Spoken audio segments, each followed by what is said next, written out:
And we're back. We have Jason Tuori and Chris Juneau back on again now together. Thank you all for coming on. How's it going, guys? Good, man. It's good. Now you got us both on here, so well, trouble. And I believe this is as my third time on the pod. Now I do finally get the jacket that I've been asking for. That's right. This is in transit. This is the turkey, everybody. This is the MacGruber throat rip of episodes. Although the bowling alley turkeys, they have gotten out of hand and they must be stopped. The videos that they play, bowling alley videos, yeah. The bowling alley videos, they have gone. Somebody's got to put a stop to this, or somebody's going to get hurt. Yeah, I mean, it's getting aggressive. They're offensive. Yeah. All right. For people that have not listened to either of the episodes, Jason, the past two, Chris, one of them. Let's start with Jason. Jason, can you give a brief intro on yourself? I know there's also been changes since you were last on, and then we'll rock with Chris. Sure. Yep. So I am a sports physical therapist based out of Rochester, New York. I work at a private practice called Mana Performance Therapy alongside Zach Gabor, which I believe is he's been on the pod before too. I don't think he has. Oh, yeah, we got to get him on. Maybe he'll be on the pod in the future then. Yeah, I work with some great clinicians. They just want to get better every day. I work in a really great setting where I see all athletes, a lot of hockey players at this point. I also do some sports science work with the junior hockey team. Previously worked at University of Rochester in a variety of different settings. Worked with the professional soccer team there. And I run the PT Journal Club podcast, PT Inquest, where I get to talk to Chris every week. That's right. Or every 2 weeks. We release an episode every week, and we make it seem like we talk every week, but we actually record them every other week. It's a little secret. Man, yeah, behind the scenes. That's why we are always wearing the same clothing in the screenshots for 2 consecutive episodes. No, that's the only shirt I own. No. Do y'all record them back to back? Oh, yeah. Yeah, nice. We've done 3 in a row before. That's too much. So we do 2. That's a lot. The last paper gets a real bad, angry group of hosts. Is what they end up with. One of the other reasons we don't do MDPI papers anymore. We just kind of lost it. We're just too angry. Yeah, trying to maintain composure and concentration for 3 pods in a row. I can't imagine. I've done 3 in a day, but it was breakfast, lunch, and dinner timelines, not 3 literally back to back. So lessons learned. All right, Chris, how about yourself, man?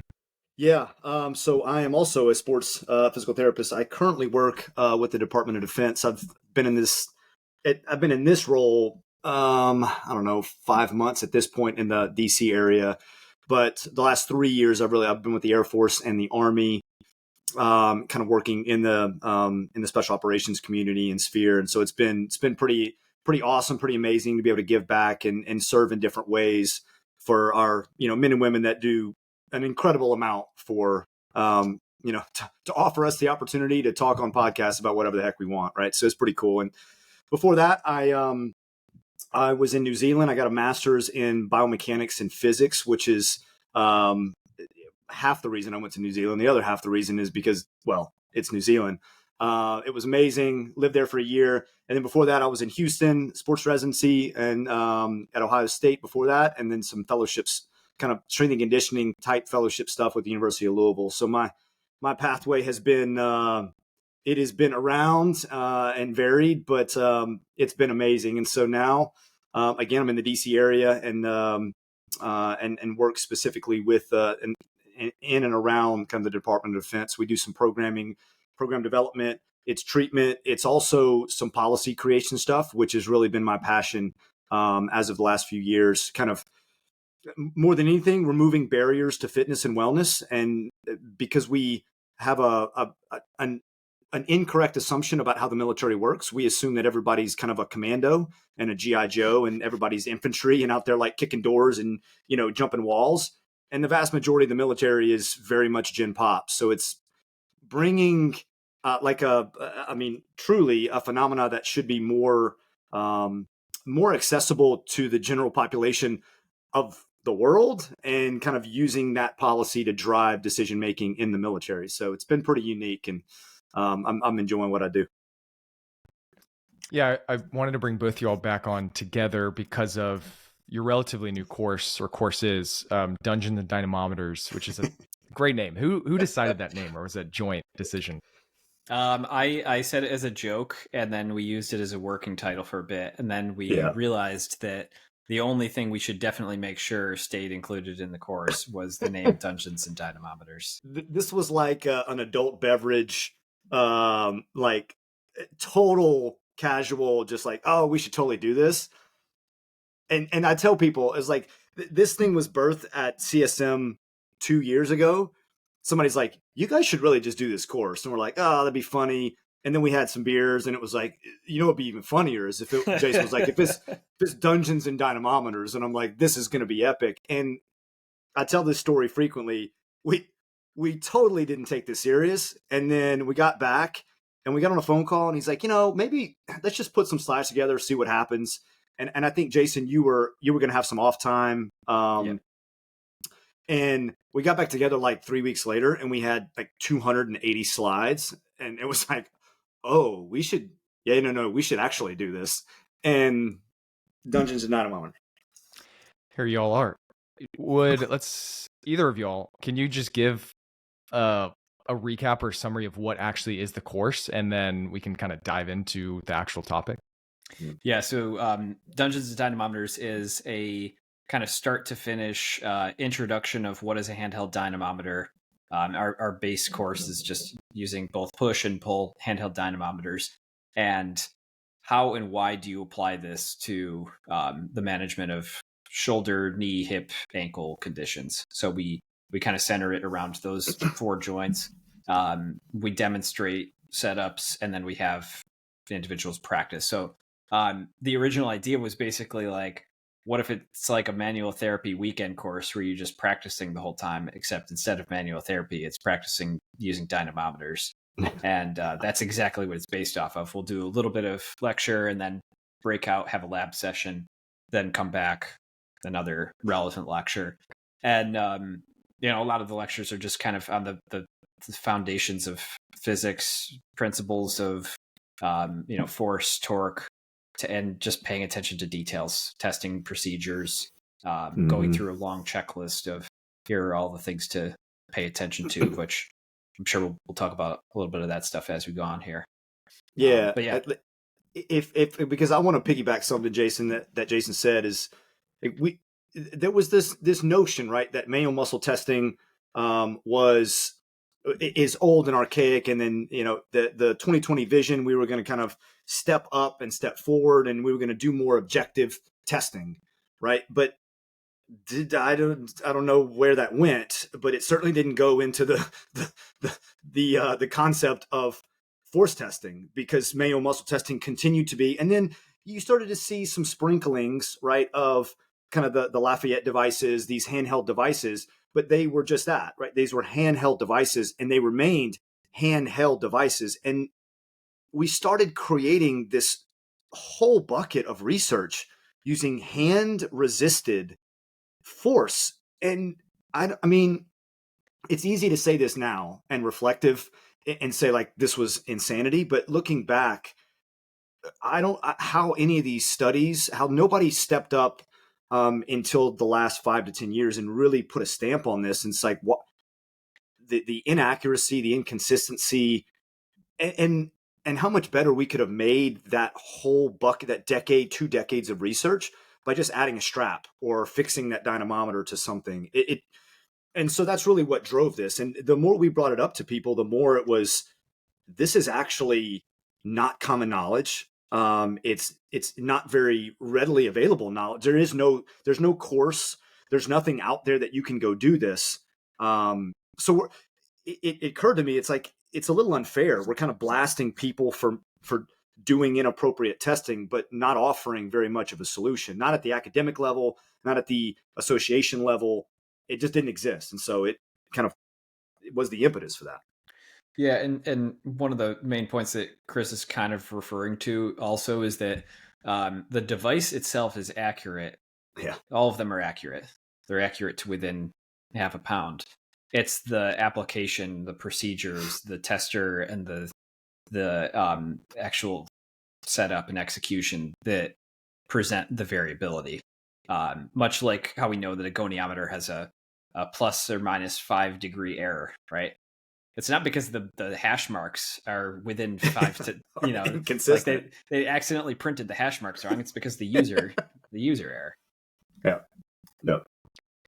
Yeah. So before we dive into it, like people, students, even clinicians may not even know what a dynamometer is or why is it valuable. So Chris, can you just describe what it is and why we should be using them? Yeah, well, quite simply, a dynamometer measures force, and they come in as many shapes and sizes as you can possibly imagine, and we use them all the time. Like a bathroom scale is a dynamometer, right? There's some kind of device. It's usually in many of them. It's you can kind of imagine like an S-shaped curve cell, and if you squish that cell down, then in some of them, again anyway, there's an electrical impulse that goes through the equipment, and as you compress the cell, there's a change in the electrical impulse, the time that it takes, and so that conductivity is measured and relayed to you in pounds or kilos or whatever your scale is going to measure. It's the same thing with a tension cell. Like if you have a crane scale and you're holding up a fish, it's pulling down. Now, some of them are mechanical, some of them are electric. You're starting to see like a dynamometer exists everywhere all the time, constantly. It's everything from scales. Some of them are pneumatic, some of them use fluid, like hydraulics. They exist in a variety of spaces. They've gotten more popular in our world because now we're using to measure human force production qualities, specifically torque, because it's always around a joint axis in a human. So it's effectively how we're expressing, at least objectifying force. So that's effectively what a dynamometer is. Yeah, and you kind of alluded to it already, but if you wanted to elaborate on the value of it being just more objective than someone's hands against them for an MMT perspective. Yeah, well, I mean, honestly, the MMT should be broken down into 3. There should be only 3 numbers. It's either a 0, in which case nothing happens, a 3, which in the traditional scale where you can move your joint against gravity, and then a 5, which is it can take some measure of force and remain in its position. Now, how much force you're applying, you have no way of quantifying that, right? Because it's either 0, some, or all you have. I mean, it's impossible for us to quantify any kind of articulation in between those. In which case, this is what a load cell or a dynamometer, these things are somewhat synonymous. This is what it's doing. It's objectifying exactly how many pounds or kilos or newtons of force you're putting on somebody's leg, or how much they're pushing into an immovable object. And so this is the problem with an MMT, is the only other thing you can add to those 3 scales is an asterisk if it hurts or not, right? It either hurts or doesn't.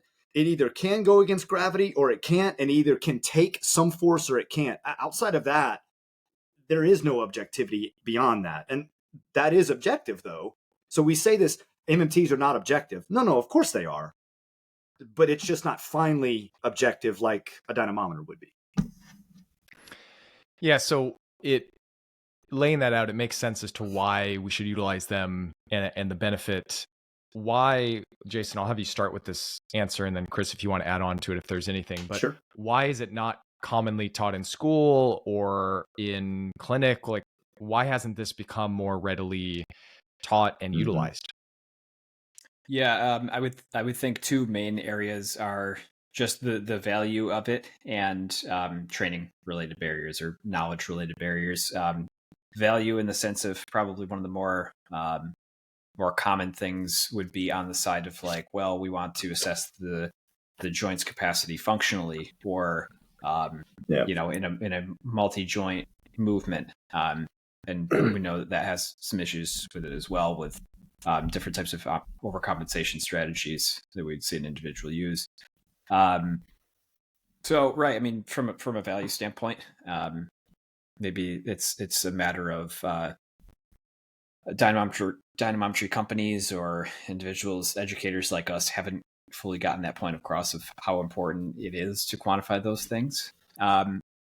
The other would be just the barrier to entry. And that's kind of where most of where our course kind of falls is less convincing people that they need to be doing it. Most of the people that take our course already know that they need to be doing it. It's less of a like ho hum looking at people in the crowd with their arms crossed, and more so, Yep. I came to learn. Some feedback I got recently was like, I use it for the knee. I use an inline pull setup for the knee, and I know that I could be doing so much more with it. So I wanted to come to learn about the shoulder, the ankle, the hip, those other areas, and then just kind of check my work on what I'm already doing at the knee.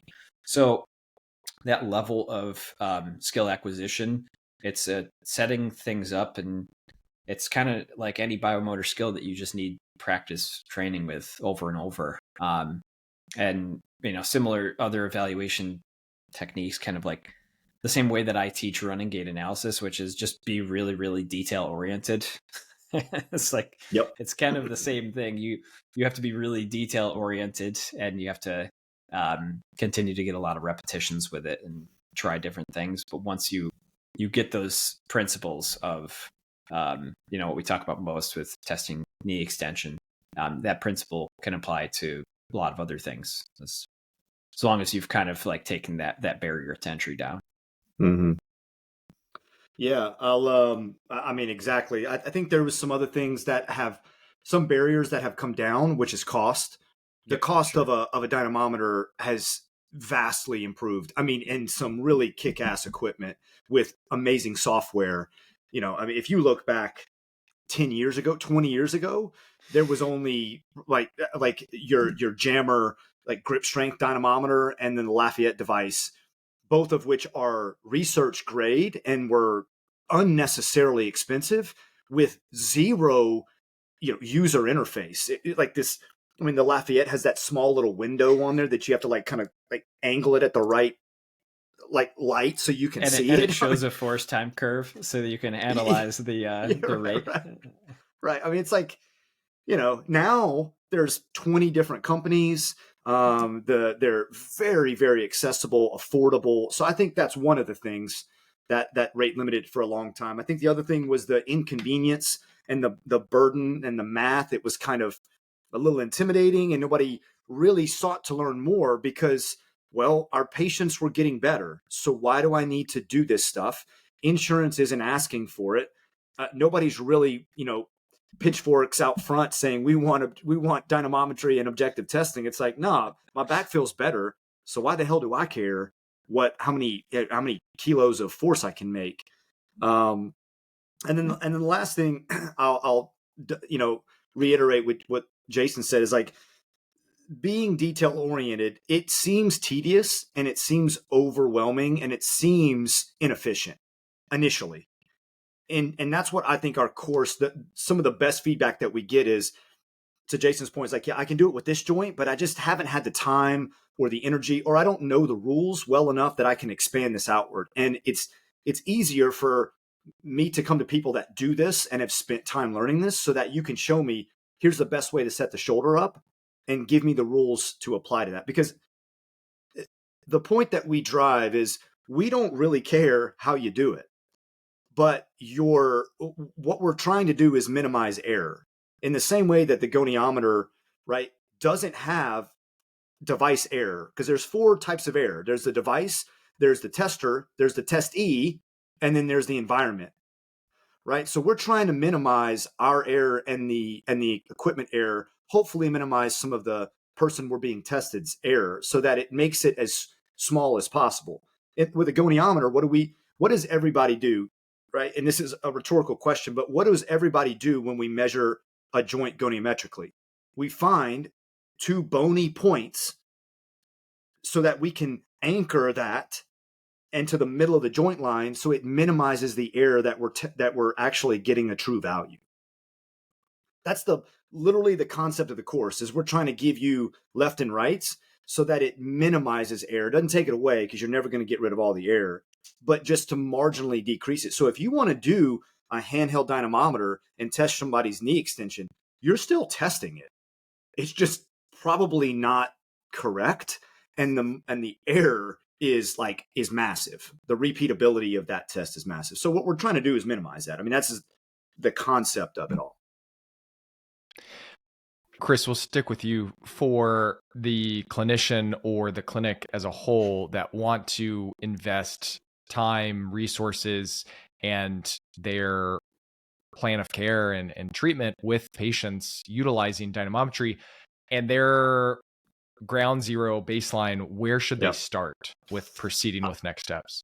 I mean, where I would start would be a grip strength dynamometer. Like because of what we know about grip strength dynamometry and how valuable that is as a risk stratifier and a predictor of mortality and morbidity in just about any population. Where I would challenge them is, how are you doing it? Right? Start developing procedures for testing. When do you test? How often do you test? What position do you test? What is the cueing and the setup and the coaching that's provided? That's the type of systematic setup that will take you where you want. And then start organizing charts. Start graphing people over time, right? Measuring them repeatedly, show them their change over time. That doesn't take anything more than an Excel document, right? Like, that's not something that's so grand that you need, a computer programming background and you need to understand plotting at a statistical level. So I would say start creating procedures and programs for grip strength dynamometry. How many people I see that measure it with their arm at 90 and their elbow, their arm at their side, at 0, and their elbow at 90, or straight down at 0, right? Or in the Department of Defense in the military, they love to go to like a shooting position. So it's their arm at 90 degrees of shoulder flexion, right? And their elbow extended. And so what you see, right, is an inconsistency in testing, and they're not being very rigorous. And so sometimes it's like I'm kind of leaning, and sometimes my arm's a little lower. And it's that type of process until you get it in your mind that it's worth it. That's where I would start, because handheld dynamometry is so valuable. Now, I mean, or you can just come take our course. I mean, that's what I would say. But, I would even add to getting a cheap inline dynamometer on the market. And if you're a sports medicine clinic who is treating the knee, attaching it to your leg extension machine, would be one of the lowest barriers to entry. You just have it set up underneath the machine. So they go from their training sometimes to, hooking it up as a testing device other times. That's a really good point. Yeah, because you can that's something that we talk about, but not many people are doing that they probably should, is just use it in machine-based selectorized equipment setups, right? And it creates an isometric that has a more rigid setup, right? Because the device itself has some constraint built into it, because you're kind of seated in a position already. You can set the device up to fit. Yeah. So they've started with this kind of low-hanging fruit, actually buying a device, whether it's grip dynamometer, whether it's one of these cheaper inline dynamometers, and then starting the process of how do we create consistent testing setup. But to that point, or adding on to that, Jason, what are these big rocks that should be implemented early on, or things to consider, like you all have alluded to, like location of the test, appropriate cueing, et cetera? Let's dive down that path. I can think of 4 main categories that are important to me right off the bat. Number 1 is convenience. Maybe not in any particular order, but convenience is a thing, because if it's not convenient, then that's already a huge barrier to entry. It's not going to happen, especially in a high volume clinical practice. Yeah. So figure out some way to make it convenient, whether that's training on it more so that your process improves, or it's leaving it set up underneath a specific plinth or underneath the leg extension machine, whatever. Have the things set up so that it minimizes the amount of time ready to go. The stability or the fixation of the setup is by far one of the most important. This is definitely an area where the more I've tested over time, the more I've pretty much gotten away from any sort of break testing. And I pretty much use just pushing isometric muscle actions, or the classic make test, with an externally fixated setup, whether that's just putting an ankle cuff around somebody's ankle or wrist and using the device in line with that and rigging it up with gymnastic straps, something heavy that won't break. Because I also learned that early on as well. Oh yeah. So your stability of the test has to be stable. Trunk supported, all the whole thing. The comfort of the test, which is in some ways on the other side of stability. So we think about stability could also mean rigidity, which is good because that means that the angle that you want to test at, you're pretty much already there. You're taking up the slack. You're rigid. It's firm, and you're testing something in a stable condition. Unfortunately, comfort is a thing, and a lot of the areas that we're testing have some bony prominences that are not super comfortable to be pushing really hard against. So we do have to take into consideration what might we need to do to pad certain areas, whether that's if you're testing the shoulder and you've got a cuff around the wrist and somebody's getting some radial head pain, or classically the testing knee extensors, so pain over the front of the tibia. Now, if you make something too comfortable, then it eliminates the rigidity of the system and causes somebody to take up too much slack, which then changes the parameters of your test, which is why that's a challenging thing. We see that with soleus testing. It's very challenging because you need to pad the top of the thigh so much to make it comfortable, but then the ankle angle at final taking up the slack is different than what you wanted to test. And then to me, the fourth main pillar is repeatability over time. So whether that's from one limb to the next, if it's a very chaotic setup, then you might not actually be testing the opposite limb the same way that you tested the first side, in which case then you're going to be making a kind of false comparison to the opposite side. Or over time, which is even more complicated because say we're doing 6-week serial testing, we're going to want to try to reproduce those same conditions 6 weeks from now. So how repeatable can we make this test? Can we have the same cuff, the same straps, the same setup, maybe even just keep a station set up in a certain corner of the clinic? Can we get them to use the same footwear for testing the ankle? I don't know. But those are probably the kind of like, if you want to draw out 4 pillars to start, think about 4 of those things and how can I implement this into my clinic? Mm-hmm. Yeah, we provide a checklist as part of the course, and that checklist covers exactly that, Chris, which is have a plan in place so that it maintains as high as you can consistency and repeatability. So you minimize the error, you hope that you get the true value. Because we'll talk about this, I'm sure, later, but the statistics and the analytics are even messier on the back end as well. And I'm sure we'll talk more about it. But I wanted to go back to something Jason said, and that is like, so you may hear this as PIMA or HEMA, which is like a pushing isometric muscle action versus a holding isometric muscle action. Right? Effectively, that's the make test versus the break test. I don't ever do any break testing. Very rarely, I would say, do I do any break testing. I'll never say never kind of thing. But there's so much of a value in a concentric action because it's client controlled, right? You're not breaking them. And so there's some fear and anxiety associated with that. That's why isokinetic testing in the eccentric direction requires such a high amount of familiarization. Because if you're not comfortable with that, you're going to under push because you're like, well, this is very threatening, right? And the other thing is it allows summation of motor units over time, and it's a safer space for that to happen. They get to slowly ramp up into, what a maximal contraction. That may not be their maximal contraction. It may be what they are willing to produce that day from a fear, anxiety, from a pain standpoint. That's an area where, and I know we'll talk about this later with some case studies, but using force anchored to pain as actually something unique to maximal force output. But we talk about an MVIC, and in this case, this would be a concentric contraction, but there's a difference in an MVIC to pain and an MVIC to maximal effort. because somebody may be able to kick to a point of pain and then keep going. And so you can better stratify those things. It's harder to do that with a holding or a break test, because you're right.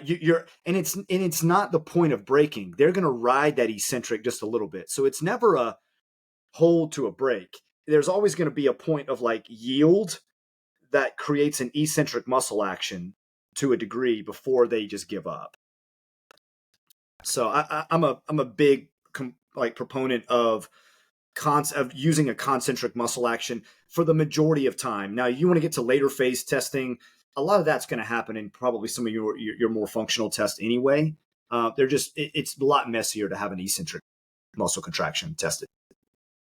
Yeah, and it kind of goes back to the issue with MMTs. Like, if each person's different, so if you're trying to do a break test with a 110-pound female clinician on a similar sized patient, or someone that's 300 pounds, and then vice versa, 300-pound clinician, like, how is that break test being reliably performed? It's not. So the external fixation, even if y'all are utilizing shoulder testing where it's typical, the clinician will have the handheld dynamometry, y'all are pretty much always fixating it at this point to a rigid object like a squat rack or something that's not the limiter. Or you. Or yourself. Yeah, I mean, we teach a lot of the having just like a gait belt or a gymnastic strap around your waist and having them pulling against you. That's how I do the majority of my table testing for the hip and shoulder. Yeah, you're posted, right? So you're on the lateral side of the table and you're posted yourself against the table. But yeah, it's still a rigid surface. There's no change in joint position. I mean, all you have to look at, if you just took a video, is does their joint position change? If the answer is yes, then it's a non-fixed test, right? They should literally go into hip abduction, hit a point, and then there should be no motion that occurs after that point. And that angle should be measured so that you know where you're. I mean, that's effectively what it is. You can obviously see that from an MMT that does not happen. There's going to be change in joint angle, which means where was the point that you tested it? Because in some joints, I mean, Jason could spend 30 minutes just talking about the soleus and ankle testing, but a small degree change in the ankle is a massive change in link tension for your plantar flexors. So in a 5 degree to 10 degree change in your end range dorsiflexion, let's say your end range dorsiflexion, if you come out of that by 10 degrees, your force production qualities at a link tension standpoint are dramatically decreased. So if I'm doing an MMT and I'm holding somebody in max dorsiflexion and they move me 5 degrees before I can stop them, then the test is already null. Which, by the way, it might take 50 to 60 pounds of overpressure to get them to max dorsiflexion. So yeah, that's true too. You literally have to like ratchet them into that position. Yeah. Yeah, I want to, before we go into case studies, because I think will help people understand y'all's process for lower extremity and upper extremity testing. But before then, maybe it's beneficial to hear y'all's general ideas on general recommendations for frequency of testing, and then also from like a cueing and warm-up perspective. I think that's a place where there's a lot of heterogeneity of like how many warm-ups should be performed, how much rest between them, the consistency of cueing. So maybe like, Chris, do you want to talk about like the cueing itself, and then we can also talk about like the frequency of testing? Yeah, so this is a big area of contention for a variety of reasons. And also, I'll say something. We've been talking for I don't know how many minutes at this point, but it doesn't really matter.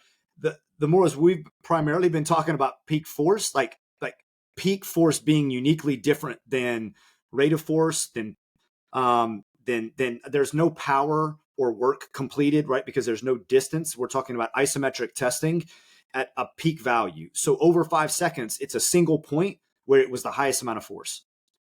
As opposed to all these other metrics that can be explored in force testing, which could be an endurance test for time. And I'll give you a few examples and then we'll get away from it so we don't confuse people. But you could do an endurance at a given load, right? And you have to hold a given. So I put 10 pounds on your wrist and then have you hold that for a period of time at a given angle. I could have you pull into the dynamometer, hold 10 pounds of force, and then I just hold that and I'll watch the dynamometer and see when it fails, right? That's more of an endurance test. A rate of force, which is a really popular topic right now. All I'll say about that is it's very difficult to measure it. We don't really encourage people to do that right now. Get good at peak force, and then get good at converting that to torque, which means you just take the moment arm, make sure that the line of force that they're kicking into is 90 degrees, and then you end up with torque. Get good at that. Like, all I would worry about is peak torque, and you can normalize that by dividing that by their body weight, and then you've got something there, right? That's a very valuable objective test that you've got, because you can compare that, and it's uniquely kind of organized. To your question, and the reason I spent some time going on about that is because the cueing is directly related to the variable that you're interested in. And this is the mistake that I see, and that we see as part of testing, is if you want a peak force, right, your curve, like that force trace, should be graded, gradual, and up, right? It's going to hit a point of plateau and it should stay there. If you tell somebody, Chris, I want you to kick as explosive and as fast as you can, what you'll end up with is a very sharp peak. Usually it's an artificial. Now, it's real in the sense that you create a peak force, but it usually happens initially because you yank the strap and you get this kind of really sharp rise, and it's this initial peak, and then it comes down and levels out. So it's not saying that that's not your peak, but it is it's very much inconsistent. So you're going to get this kind of sharp rise, and the deviation will be quite large. The error can be large, as opposed to, I want you to slowly build to as hard of a contraction as you can make over the next 3 to 5 seconds.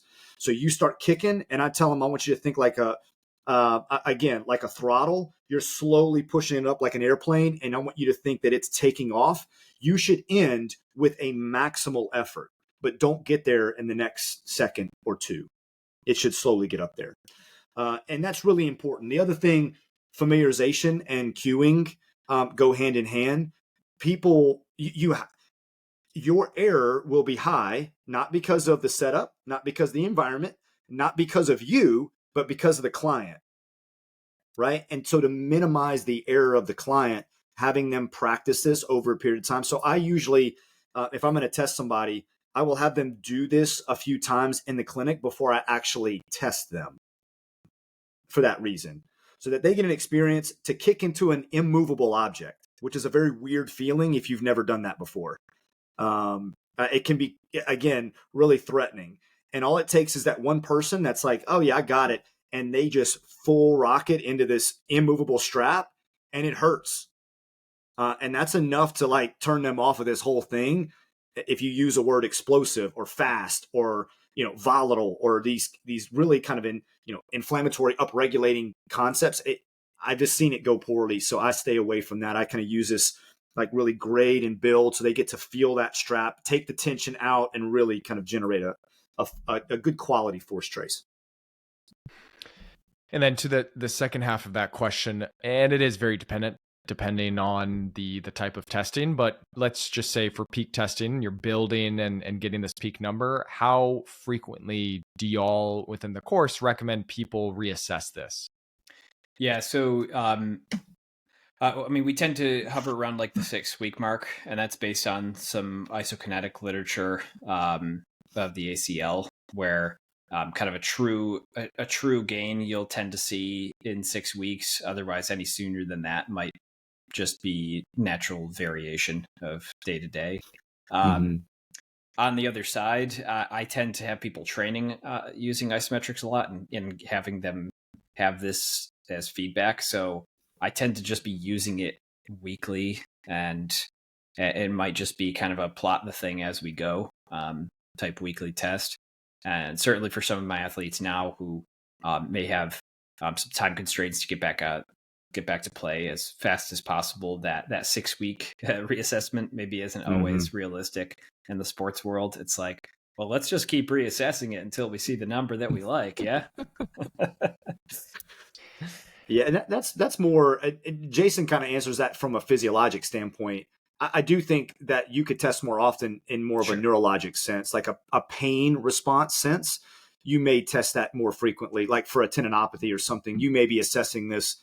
I mean, to Jason's point, we teach training as part of this is use of like biofeedback using a dynamometer, in which case you're kind of constantly re-anchoring yourself. So it's a retest every time you're using the device because you're acquiring a new anchor point for symptom provocation or modulation. So yeah, from a physiologic standpoint, I certainly I agree with that. We're pushing people to 6 to 8 weeks, especially if it's you're looking for a physiologic adaptation and change. But maybe on the neurophysiologic side, more the pain, anxiety, confidence, fear avoidance stuff. I think you can do it a little more frequent, and it just depends how often. I mean, you could do it as often as weekly. I think would be appropriate for that. If you're again reorienting their system to you could do this, and then now you're able to kind of break that barrier down, and it didn't hurt your back, and so now we're doing this, or your knee, or your your elbow, etc.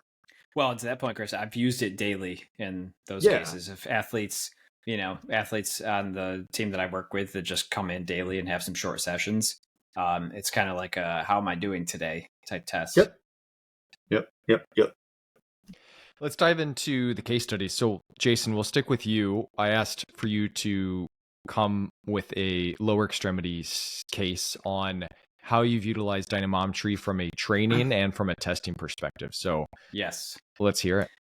All right. So, I thought that most people would immediately think of using an inline dynamometer for the knee, and we would talk about this ACL case. But everybody talks about ACLs all the time, so we're not going to do that.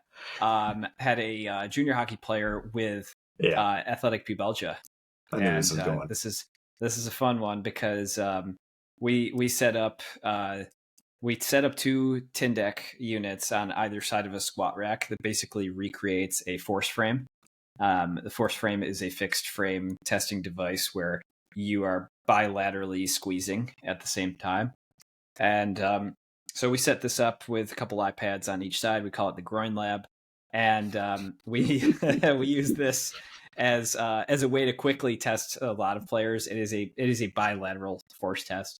But we use this initially with this player as a what's your tolerance to isolated adduction, and I've become very fond of using this over other ways of quantifying hip adductor torque. But in this particular case, it was okay. Well, there's this certain eccentric load of striding out on a skate is bothering the adductor, a little bit of abdominal involvement, and painful hip adduction contraction. So we said, all right, well, how painful? We set up into this bilateral adduction, and just on day one quantified what is the amount of force that you can squeeze until you hit pain. And this is essentially the 5-second squeeze test is also kind of a published test on this. It's exactly what it sounds like. You squeeze for 5 seconds and you say how much pain you have. But we were actually quantifying what's the amount of force you could put out before you hit this like 4 out of 10 pain. We use tendinopathy pain rules for athletic pubalgia. You're kind of like go until a 4 out of 10, reassess later today, and reassess within 24 hours. If it's not any worse tomorrow, then let's keep doing this thing. So day one, we kind of assess, all right, this is where it's at. I also tend to do the kind of like half hook lying, one leg tests while the other leg is in hook lying, and switch to the opposite side. And I prefer that if I'm trying to just figure out, is there a quote asymmetry? And we need to be careful with that with frontal plane testing, because frontal plane testing is never actually unilateral. You always have stability demands of the trunk, the opposite limb. And many times what we see after hip arthroscopy is that the uninvolved side is very, very weak initially. And it's realistically because the involved side, the surgical side, can't anchor the body as the uninvolved side is being tested. But there was a rather large asymmetry because he didn't have any pain and was able to stabilize himself with his involved limb. when he was testing the opposite side. And then the involved side was relatively low. And we, our paradigm was basically, all right, we're going to load it in isolation.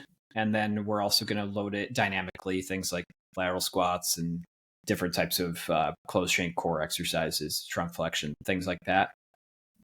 But our initial assessment was just, all right, well, if this is how much force it takes and to bring on some pain here, we're just going to bring up this kind of constantly running live setting here on the Tyndek. And I want you to just push until you get to a 4 out of 10 pain, and we're going to hold for 30 seconds. And I don't care what that actual force time curve looks like. I want you to just think about 4 out of 10 pain, or if it feels better, then whatever, however hard you can push. I'm going to see whether this gets better as you hold, whether it gets worse, whether it stays about the same.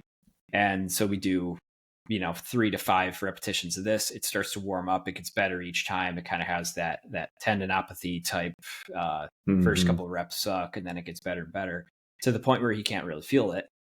And then the fun starts. So we start just doing some isometric repeaters for training purposes. So I take him through 3 sets of 5 reps of a 3-second very hard push and a 10-second rest in between, a couple minutes between sets. And we anchored what that very hard push is off of, well, all right, first let's test it out now that it's feeling good. Squeeze as hard as you can for a couple reps. We'll take that as today's quote 100% and take 80% of that as our cut. And that's going to be your kind of target for each of these repetitions. And they get some nice, visual feedback on it. The app does a pretty good job with that. Mm-hmm. And, went pretty well, continued to feel really good through the last set. He gets up, we're able to do our other exercise, our squats or, core exercises. And we continued to just plot what was our peak today over the course of a couple weeks. And we used that plot to, anchor our, now we're at about this % symmetry and this relative peak. Let's start our plyometrics, our different types of jumping and largely going off of symptom response with that as well, before getting back on the ice and continue to just progress his training load from there. So that is that's a dynamometry of the hip special. Yeah, buddy. Not the knee. Not what you were thinking, was it? I knew it was going to be the hip of the ankle. It had to be. Well, there you go. Yeah, I was expecting a soleus, but that was nice. So the setup is they are in a hook line bilateral position for that initial test. That one's straight leg. Oh, got it. Okay, straight leg, and then I just have them prop up onto their elbows so that they can see an iPad. So they're maybe in like 20 degrees of hip flexion. Got it. Okay. And then we're using the Tyndek for that? Yep. Tyndek with a cuff on either side. And of note, I have definitely seen much, much higher values with the inline pulling into a cuff setup rather than the squeezing against the handheld dynamometer setup. Pulling into 2 Tyndek units versus pushing into 1 load cell, even with a comfortable load cell, much higher values, like 20 to 30% higher on the inline pull. And largely, I think this is a stability issue. It's not even necessarily discomfort. It's the feeling like, well, the inside of my ankle has to push onto this like relatively narrow pad that's flat versus it's wrapped up in an ankle cuff and it's able to just push as hard as possible because it feels stable there. Mm-hmm. We've actually seen that a fair bit, Jason, between just about everything that we've started to tinker with. Yeah. We're seeing higher values in almost every case of joint tested. Even in throwers, upper extremity cases, we're seeing notably higher values in individuals because of the fixation and the comfort of the setup. In almost every case. And maybe it's just me that's having a hard time picturing it, but when y'all were discussing like the clinician potentially being the anchor with a gait belt around them, either from like an upper extremity example or with like the hip, either abductors or the groin. Can you all just elaborate a little bit on what that would look like as how you would set it up? Well, I mean, I can give it to you in an upper extremity case. So if you Sure. imagine you're lying on a plinth, right, and you're going to measure somebody's, let's say internal rotation for the sake of argument. There you go. If that's clear enough that you can see Yeah, it. is that a thing? Yeah. That's clear enough. Yeah. Yeah. Got So it. for like an upper extremity, yeah, right. Like for an upper extremity, imagine lying on a plinth. You're going to be at 90. Their arm is directly in front of it, right? Directly facing the ceiling. You're standing towards the head. There's a cuff wrapped around their wrist and the gait belt. There's a strap, the chain, and then the cell, and then another attachment to a gait belt, and you're standing behind them. You've got yourself braced on the table, and then their elbow stays in this position, and they rotate forward. Right, they're going to rotate an internal rotation. Got it. Okay, that does make sense. Yeah, cool. Yeah. Chris, let's dive into your upper extremity case. Yeah, so I was like, we could do a thrower, we could do a million things. I had a really interesting case where this was when I was working on the Army side. I had somebody basically, so they were coming out of a helo. It's more like a rope slide. The rope got a little bit away from them, right? So they've got a lot of pack weight on, and they kind of slipped. Their feet slipped off, and essentially like one hand caught himself and tore a fair bit of his lat, like off its attachment. Some of his lat, more of his lat than anything, and a little bit of a triceps injury. It was a pretty gnarly thing. I mean, like bruised is pretty wild. It's not something you just see a ton of. And so, after the initial phase, things like that, obviously the natural question is like, when can I start getting back into like overhead pulling type exercises? And so what we started with was I essentially used a Tendec, same thing as Jason. And what we anchored it to is I anchored it to a really high rig, like someone with like the Zeus rigs that have a really high attachment. And I had him stand, and he held the strap, right? So the line is here, the cell, and then it's attached above. And he would just essentially flex his knees and take away some of his supportive body weight until a percent of his body weight was expressed of the Tendec. Does that make sense what I'm saying? And I would just ask him like, hey, let me know when you can start to feel it. And we did it at a few different angles. I had him start at 90, had him start at about 140, and then at full flexion 180. And he would just basically semi-squat until it created enough tension on the cell to tell me where it was, because it was going to be less than his body weight. The funny thing is, this is why the Tendec was invented in the first place. Yes, is rock climbers. Yeah, I know.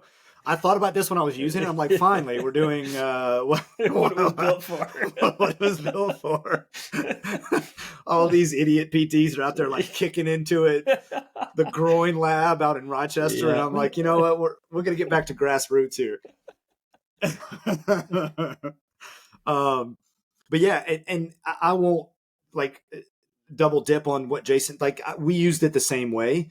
It's an anchor point. And then I always like to start initially with some holds. I like to do like a high low day. So once we establish where that anchor point is of symptoms, I'll do a high day where it's like 85% of that for lower duration, and then higher rest in between. And then maybe like a 60% of that for 45 seconds to a minute. So almost looking at it like a high low split.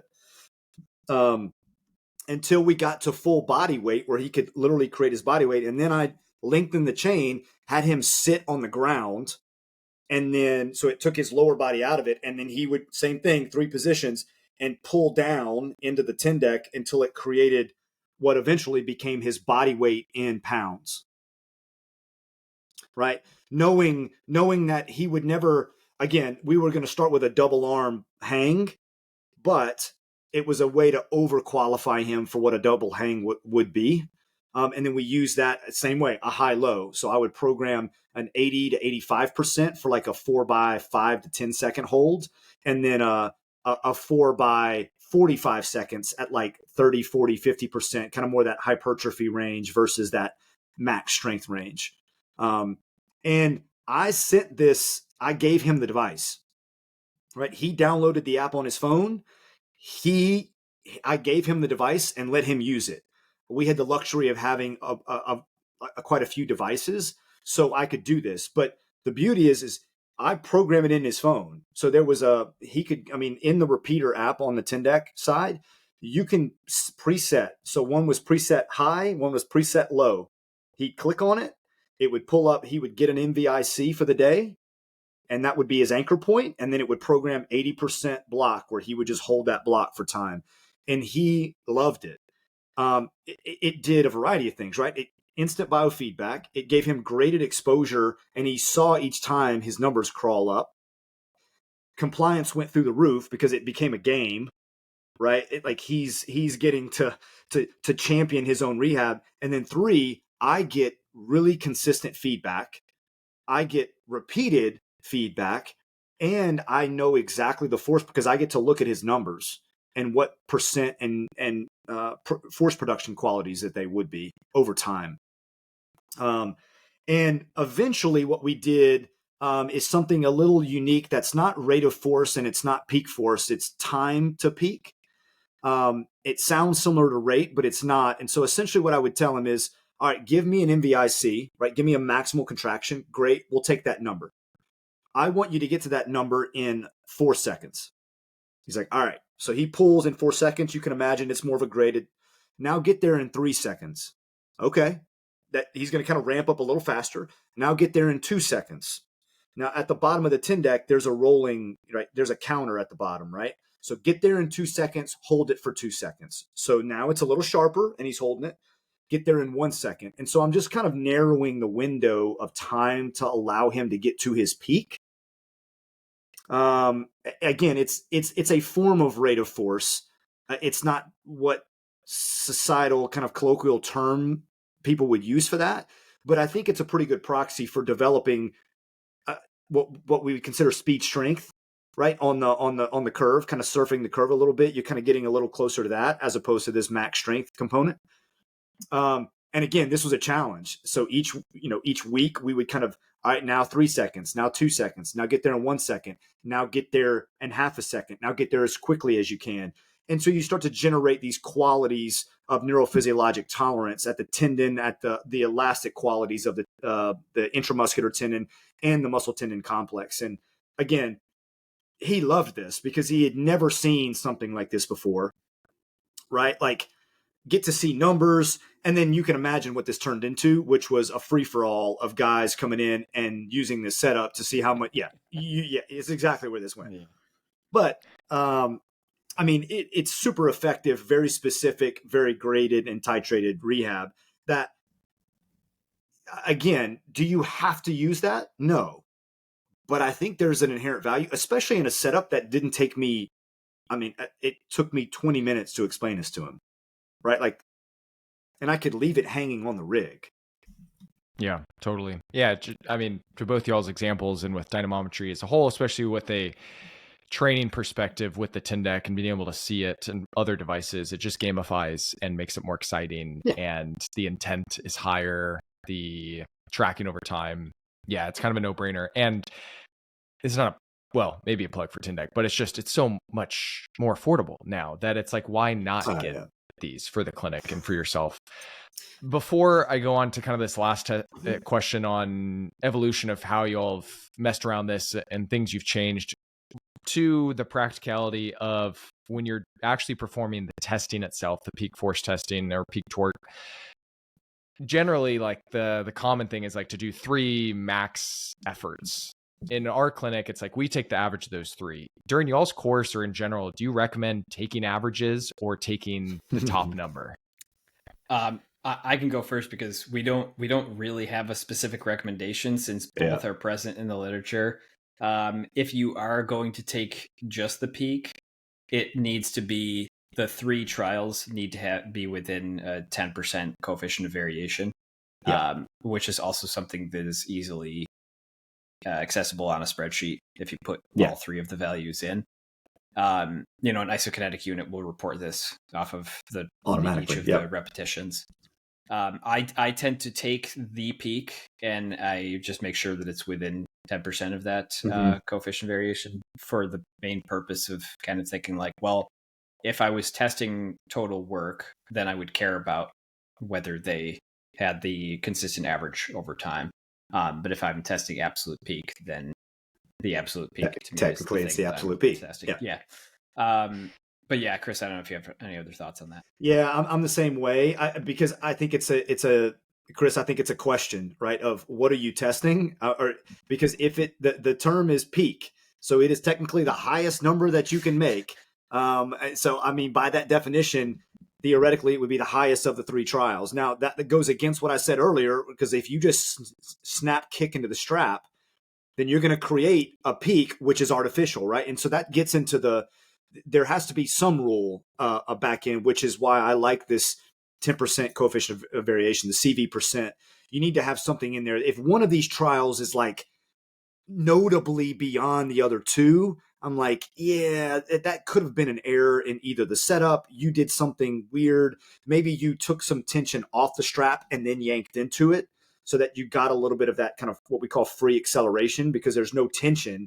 So you get to move without any resistance, and you've created some momentum, and then it jams into the strap, right? So I think peak, the peak, the absolute peak, assuming that there's not some gross variability, I think is fine. Because the alternative, the argument is, well, if it's an average, then you're accounting for outliers by accounting for what the true value is, probably somewhere between the high and the low, and it's somewhere in between. Sure, I guess you could argue that too. Yeah, so an easy way to set that up, by the way, is if you have a spreadsheet, you've got like your trial 1, 2, 3, you have an average after that, you create a standard deviation below that. Coefficient variation is the standard deviation divided by the average, and that'll feed out as the percentage. It'll be a percent. And if you read anything on like coefficient variation in stats, and I know it's a little threatening because you're like, oh God, stats, no, please no. Like 10% is lenient, but rigid enough. It's just enough where it's like, yeah, that gives the human some error, but it's not 30%, which some books would call like out of control kind of thing. Like I was like, these might as well have been out of control, right? Grapefruits and phone books. Like, what are we talking about here? So 10% is very, very doable. Like that's a lenient, I think, appropriate anchor point.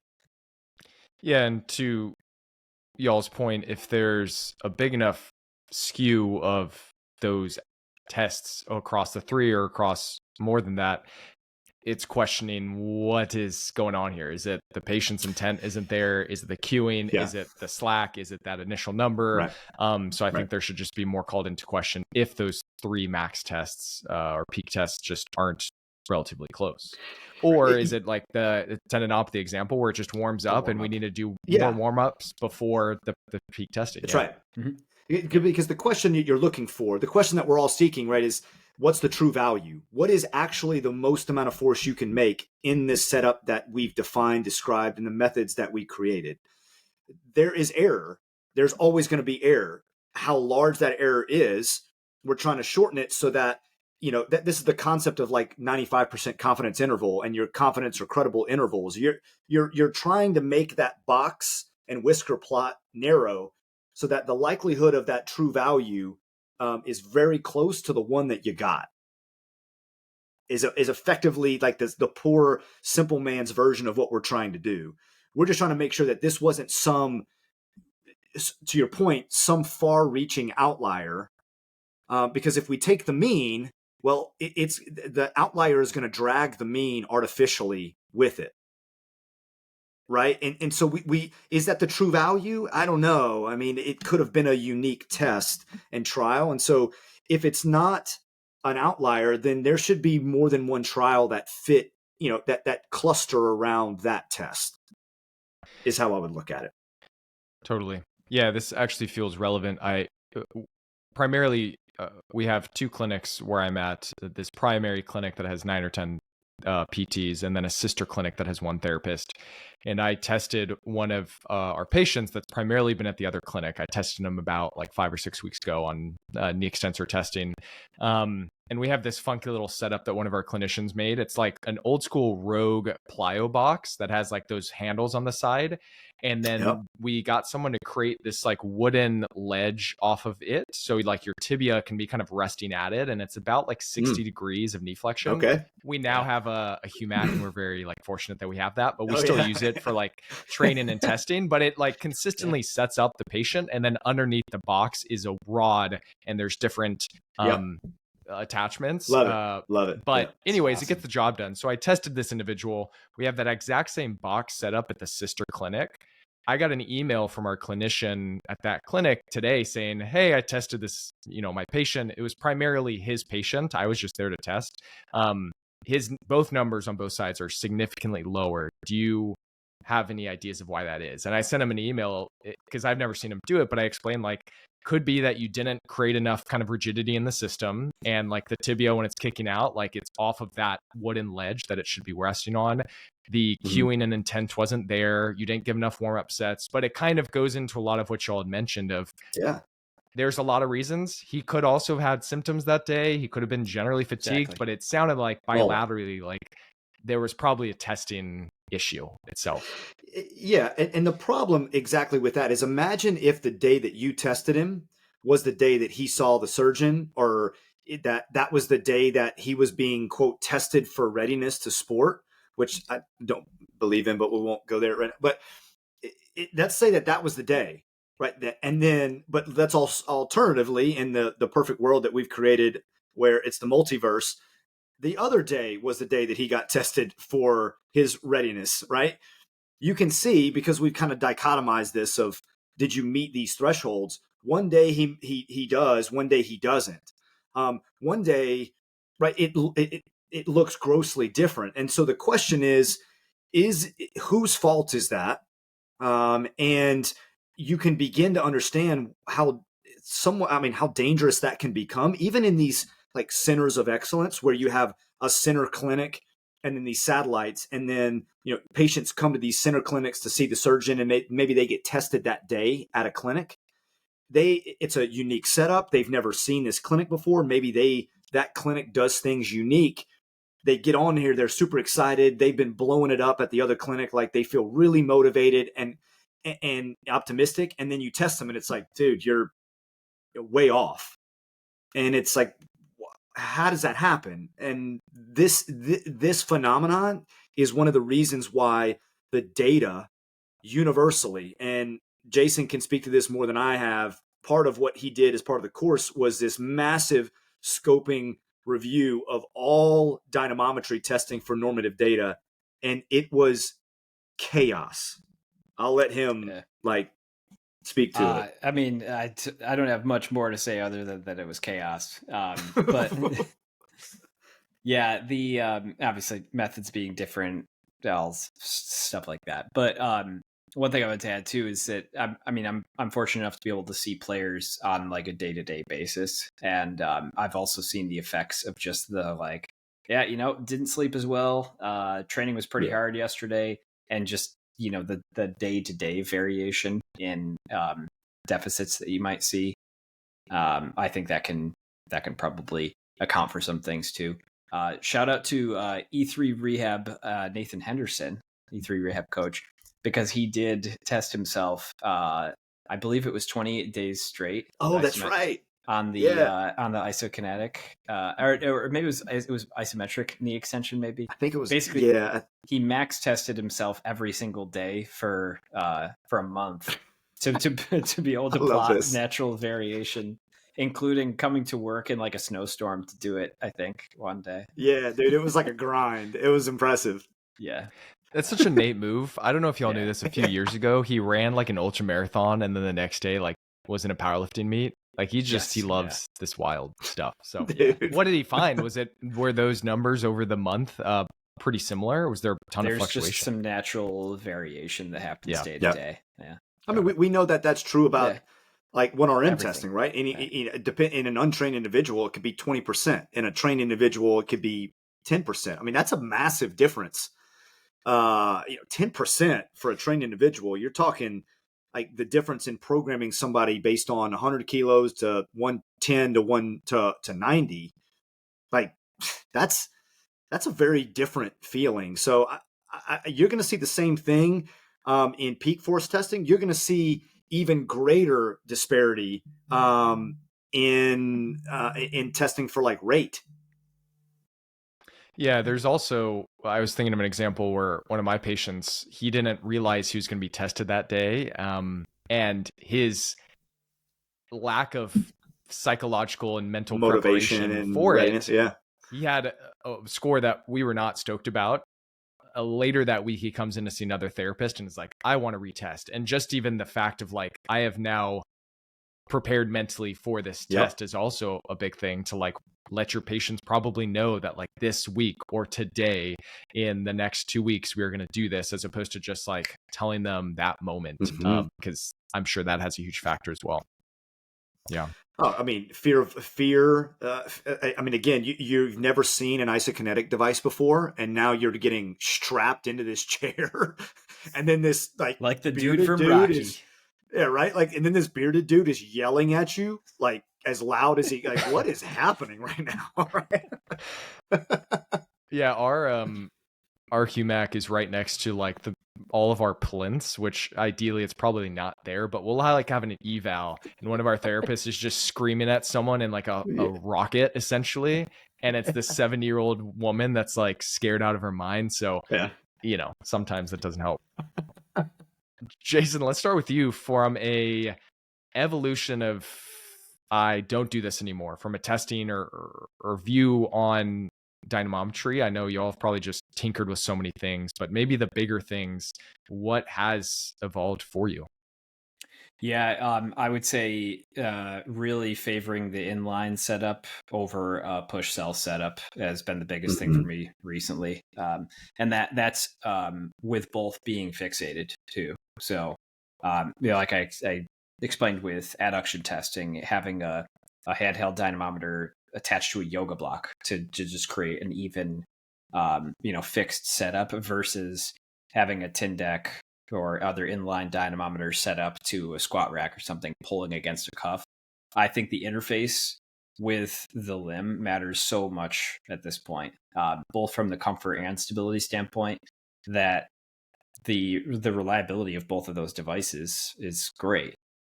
It's the interface that the limb is working with, and the feeling of just complete stability to be able to ramp up and push into something heavy. So anytime I can replicate that at this point, I try to do that. And there are areas where I much prefer the push cell. So, you know, testing the shoulder external rotation at end range up against a wall. I much prefer to use a push cell for that, so that somebody can just push directly into a fixated plate rather than using a cuff that's attached to a squat rack and pulling back against it and having an extra degree of freedom there. But yeah, probably just that combined stability and comfort. I try to figure out how I can replicate that with everything at this point. What about you, Chris? Anything else there? Yeah, probably two things. One is just patient selection. Like we like in the course and in general, like we're not saying that everybody needs to go buy a dynamometer, an inline setup, and do every single joint for every single patient that you see. That's not what we're saying, and that's not what we're advocating for. I think getting comfortable. Some patients will naturally gravitate towards that. Athletes tend to like to see numbers. And so that's a population that's valuable in. Individuals that are undermotivated, this tends to help because the biofeedback qualities tend to drive them towards a performance a little bit more. Individuals that, you know, for every tendinopathy, do I use that? No. For tendinopathies that have failed other treatments before, or maybe a little more like hyper irritable, that the margin for error, kind of that envelope of function, is extremely narrow. So we need to be specific. Then those are the individuals that I really push this for.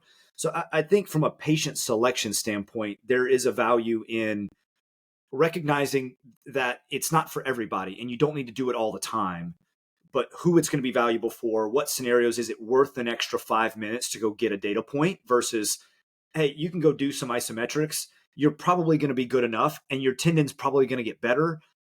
Okay, that's fine. You know, so I think that's number one. Number two is convenience testing. Jason mentioned this much earlier, is letting people get away with using setups and tests that we've never seen before, but make sense in your clinic for your setup. That's totally fine. It's just that always is piggybacked with, you need to run some in-clinic statistics. Not hard, but find your coefficient of variation, find some standard errors, find some standard deviations, get an idea of how consistent this setup generates a number.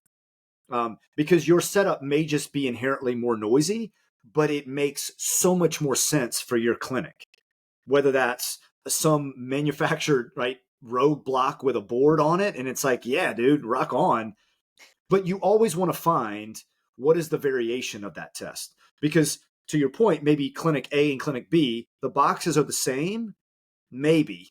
But if you tested what the difference from clinic to clinic is, maybe that person's variability fell within that. And so it wasn't actually different. You just didn't know it because you don't know what the error of that test is. So we talk about this a lot in the course, is listen, your clinic, your setup, your preference is going to be different, but you do need to explore what that means. And so being much more open to that, because we've seen some wacky setups that work for people, and that's like, hey, like rock on, and there's no problem with that. But you do have to know, some of the metrics around it. And Chris, you brought up patient selection and motivation, and maybe one thing we haven't mentioned yet is getting buy-in. And there are a number of clients that I've been able to achieve buy-in with the plan better because I have hard data, as opposed to the like, well, we've in summary, you have some mobility limitations here. Looks like when you do these strength tests, we're a little bit weak over here. But being able to see like, oh, that's a 40% deficit. That is 35%. I wouldn't have thought that, right? Yeah. That's the kind of stuff that really makes you trust the plan and say like, all right, now I see that I have this issue.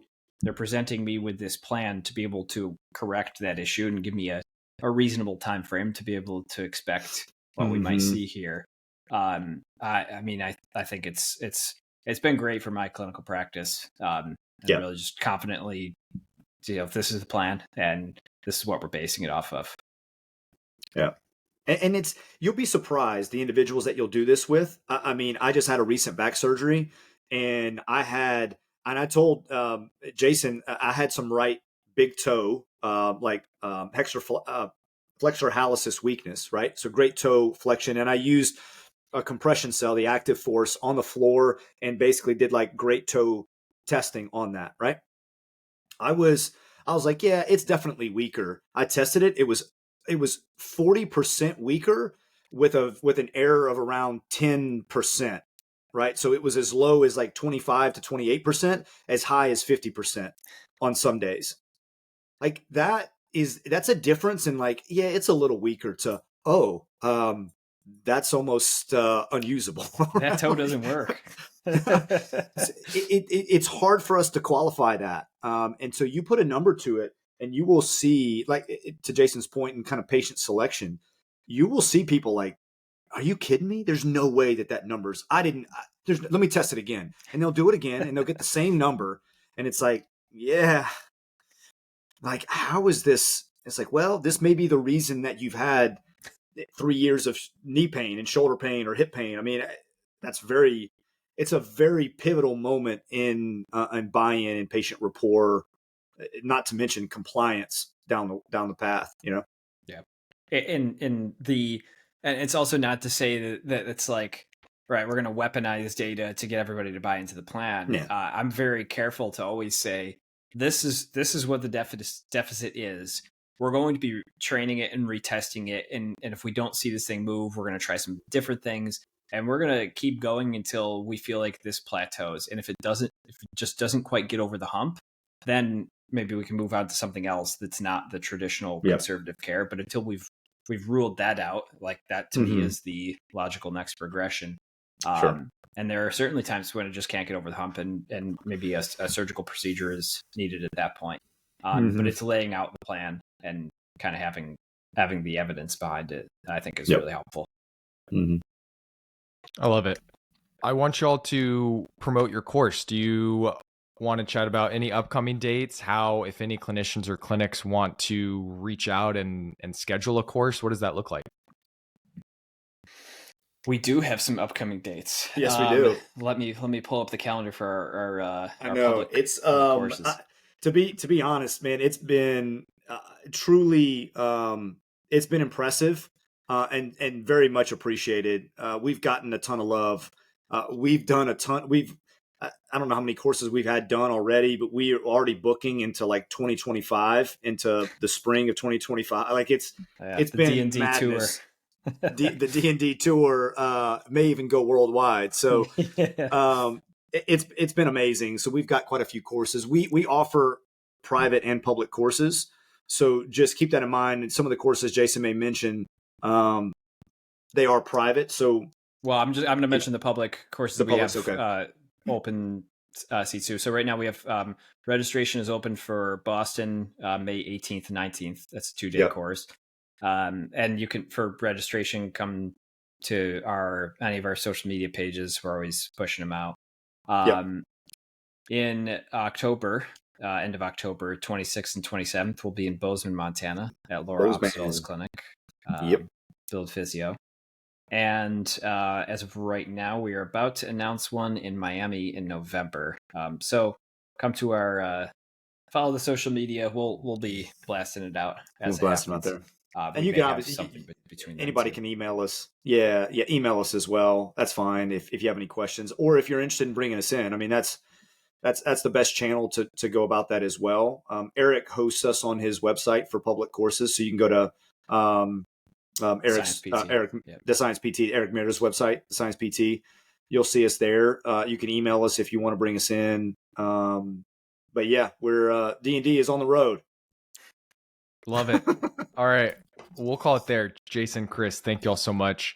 We'll link all the links necessary for people to get access to signing up, learning more about it, and learning more about y'all. So appreciate it. We'll call it there. Thank you guys again. Yeah. Thanks for having us on, Chris. Appreciate you, man.